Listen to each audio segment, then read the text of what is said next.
Hey community, welcome to the front porch once again. Sitting out here on a Thursday afternoon and got a very light rain.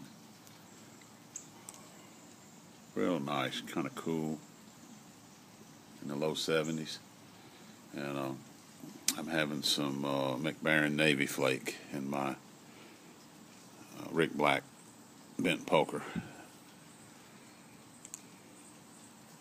Really enjoyable smoke. I tell you, that Navy Flake is it's a Virginia Burley Cavendish mixture, and I really like it. For me, when you first light up the pipe, you really get the Virginia, the sweetness of the Virginia, the hay kind of overtones, and then it kind of develops, and you start picking up the burleys, and then finally, for me, the burley just takes over, kind of dominates, and you get the real nutty burley flavor about halfway in the bowl to the end of the bowl. I don't really pick up the Cavendish distinctly, but I think it kind of just mellows the whole blend a little bit. So anyway, it's one of my favorites.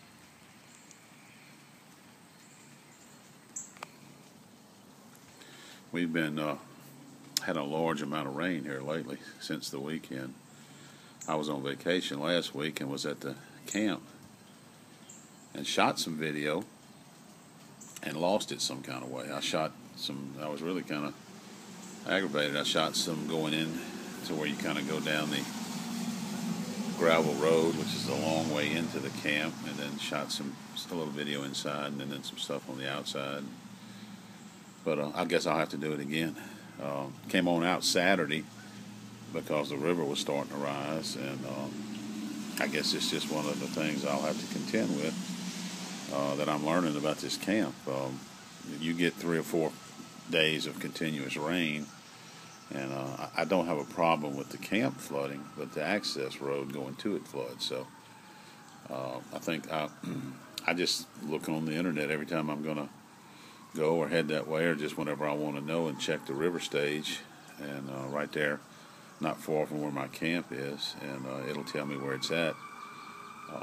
If it's 13 foot or above, you ain't getting in. And then when it falls, it has to fall to at least 9.5 feet before you can have access, because there's some back flooding takes place. I guess y'all can hear the sirens. Must have something happening here close by. We're just sitting out enjoying a nice cool evening with a nice smoke. Probably one of the most enjoyable smokes I've had in a while. Don't know if y'all caught Public Piper's video yesterday where he toured the Cornell and Diehl factory. But man, I thought it was an outstanding video. He went in and showed them processing the raw tobacco. There was a real large pile of bright Virginia that they were stripping and getting ready to process, and showed them drying out big racks of burley, and then he ended up talking with the owner, the guy that had actually founded its son, and was very interesting. I mean, extremely interesting video. Talked about one of the things he talked about was a haunted bookshop, which for me, there is no way. It's just too much nicotine for me to handle. I mean, I lit up a bowl, and I didn't get a fifth of the way through it before I could feel it. So it takes a whole lot more. Well, it takes a person that can handle nicotine a whole lot better than me to be able to really enjoy that blend. But he named a few others that was real similar, so I'll just quickly mark them off my list. But I thought one of the things that I thought interesting is he asked the owner, to name some of his favorite blends and the ones he enjoyed the most, and a couple of them on there that I smoke regularly was on the list. Epiphany, which is my favorite English from them. I really enjoy that, and the other was Autumn Evening. Now he was telling a little bit about how they actually put the flavorings on the autumn evening tobacco while it's wet. So it's really kind of infused instead of cased. And I really thought that was really, really interesting. And it must really be a process that works well, because for me the autumn evening is too heavily cased. I like the maple and I like the rum flavor, but it's just too much. So I cut mine 50-50 with Prince Albert. But it really got me to thinking about Perique. He asked him about the Perique, and he said there was two sources of Perique. One was one that sold only to, I think he called it Acadian Perique, that sold only to a company that makes Perique cigarettes, and then the other is the local company that grows all the Perique that they buy for all their blends, them and everybody else. And so I'm really going to try and get down there and locate and find that factory. It's not but about maybe 50 minutes from me, 45 minutes from my house.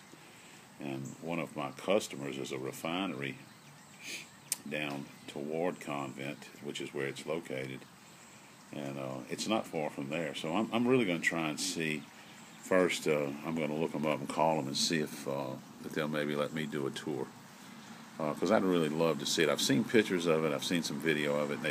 They take the tobacco, which is burley tobacco that is grown in the St. James area, and they take and press this tobacco inside big oak barrels.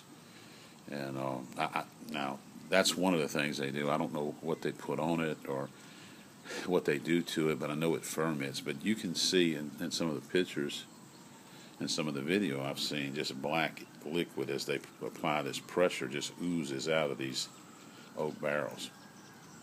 And I guess that's why they, for years and years before I was even a smoker or knew anything about them, when I was a kid, they used to always talk about Perique tobacco being the black tobacco.